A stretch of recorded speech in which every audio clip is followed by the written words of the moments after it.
Hello all, it's me again. So for this little mini section, I just want to talk you through the ways in which learning and development and the policies and procedures you might have in place at your work can impact upon the quality of your culture, and ways in which you can tweak them slightly to centre them around being more people-centric so that you can have a people-centric culture. So the objectives for this little mini session is that by the end of it, you'll be able to explain the importance and benefits of creating a learning culture for your employees, whilst also being able to evaluate the impact of your own company's policies and procedures on your company culture. So let's begin. In order to be an employee-centric company, you have to bring out the best in your employees, as well as have policies in place that protect and support them, not just support your business.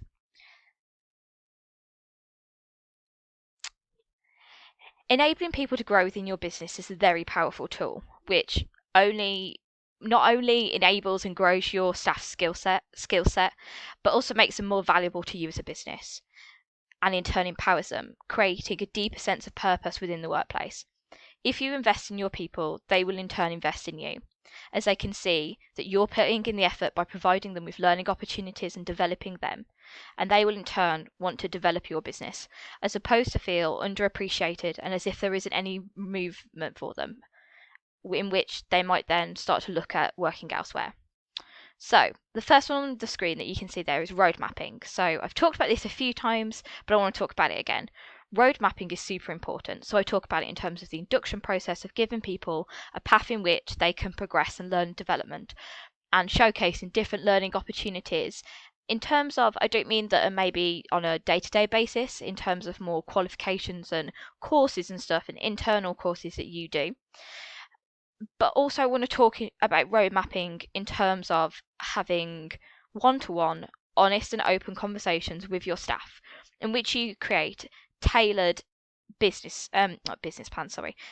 training plans to them.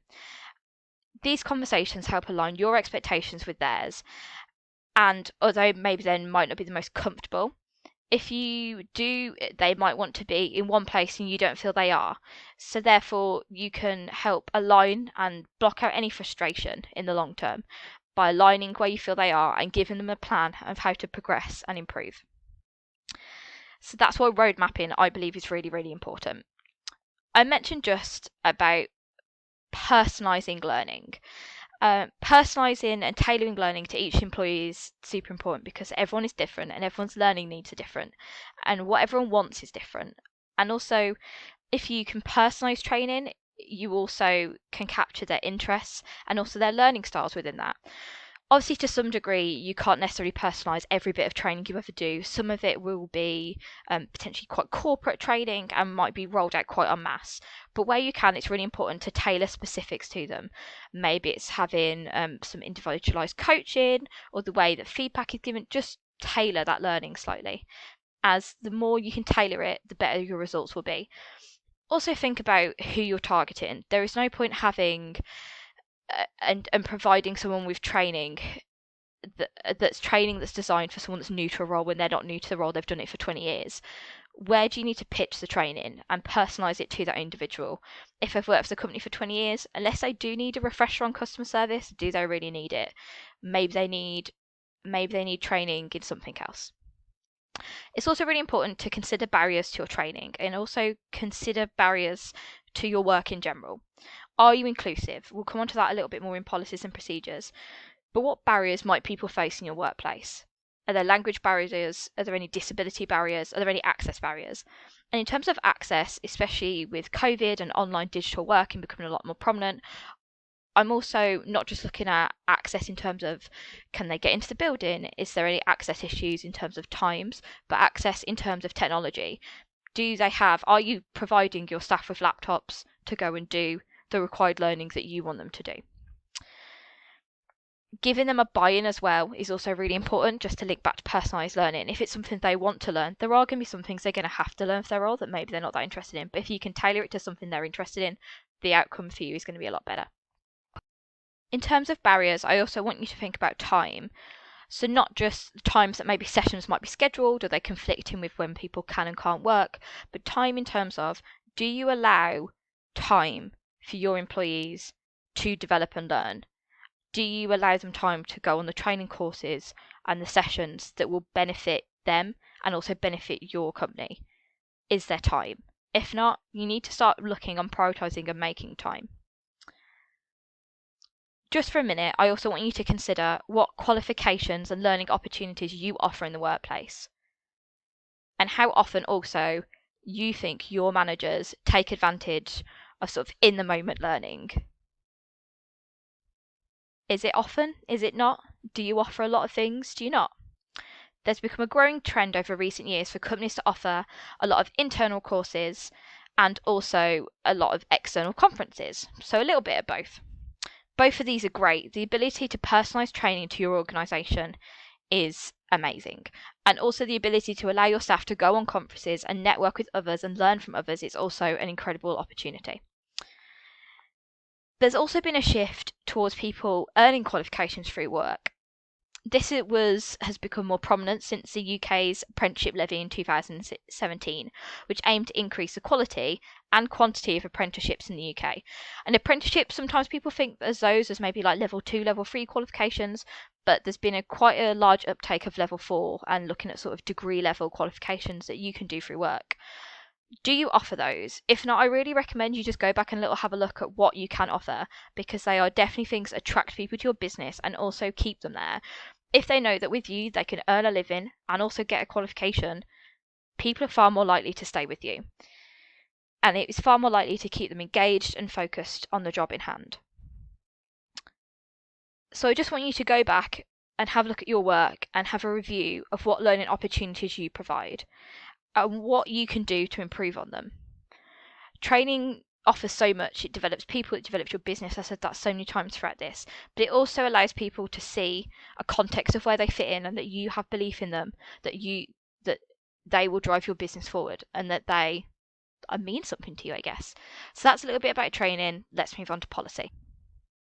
So before I move on to the slide, I just want you to take a second once again and think about what policies and procedures you have in your workplace which protect your staff as well as your business. Which policies do you have that do both? Because that really will show you how employee-centric you are.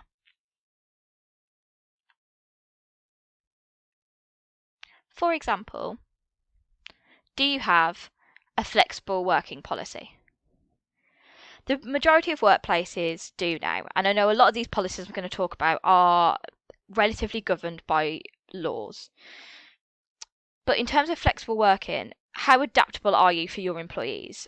How much do you accommodate for people's work-life balance and other priorities they might have in their life? If you do prioritise this will definitely show through to your employees, and they generally will tend to be a lot more loyal.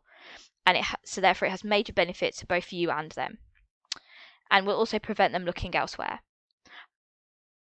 In terms of flexible working, I don't just want you to think about necessarily how many hours people do a week, although we'll talk about that in a second, but also have a look at where people work. Do people want to work from home one day a week? What can you do to help accommodate that? I know COVID might change slightly, so that'll be very interesting when we sort of come out the other side of it, change where people work, but just have a think about it. In terms of hours, however, there was a study, for example, of flexible working in Sweden, which looked at nurses between 2015 and 2017. They decreased nurses' hours by 2 hours a day, their shifts just by 2 hours, nothing major, nothing life-changing. And they found that their sickness in those 2 years dropped by 10%, which is actually quite a large drop for not a lot of input. So just think about the ways in which flexible working could actually benefit your employees. Something else I want you to think about, and that is quite topical at the moment, is your mental health or mental well-being policy. Do you have one in place, and how geared is it to supporting your employees?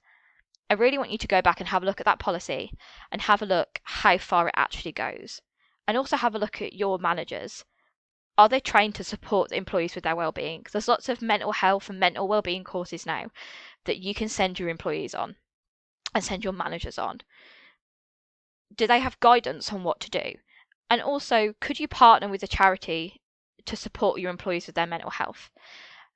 For example, with my company, we're partnered with a charity that you can ring and call, and they have a 24-hour hotline that you can ring and call, a bit like Samaritans, but they can give you lots of advice, lots of financial advice, especially as the majority of us are on furlough, and also well-being advice. And they're a really, really useful tool. So is there something like that your company could do? It might sound quite small, but actually it could really change people's lives, especially with 1 in 4 adults experience mental health issues each year. And mental health actually accounts for 54%, although most of it isn't admitted, but 54% of employee sickness, costing on average £1,300 per employee who is unsupported in the workplace. If you support them, not only does it benefit your employees by making their health a lot better, it also helps your bank balance. You're not paying for cover, it doesn't impact on the quality of your work. The benefits are immense for just going back and reviewing something and having a look what's out there to help and support your employees and your managers. Whilst you're reviewing your mental well-being and mental health policy, just want you to have a quick look at your sickness policy. How employee-centric is it? How much is it there to help and support your employees? Do you make reasonable adjustments where you can? Or do you just expect your employees to suck it up and get on with it? Do you offer return to work interviews, as these are best practice? Not only does it make employees realise that you're sort of monitoring them, but it also allows your staff ability to explain what's wrong, and also allows your managers to check in and encourage them to check in not just a tick box exercise type of way, really genuinely mean it, and also have it kept private and confidential. Do you have any stress management surveys in place to help people who are potentially dealing with stress? This is also a best practice approach. Whilst you're looking at that, I want you to have a look at a couple of other policies, which a lot will be governed by the law, but have a look at and have a review of your equality and diversity policies. How far do they go to helping your workforce, and how far are they employee centric, and how much do your managers act on them? That's it for today. There's not a lot to talk about in that section necessarily, but I really hope you guys, if anything, I just wanted to reinforce the idea of how important these things are. So I really hope you do go back and have a review of ways in which that learning development can impact on ways you can improve it, and also have a review of your policies. Thank you guys.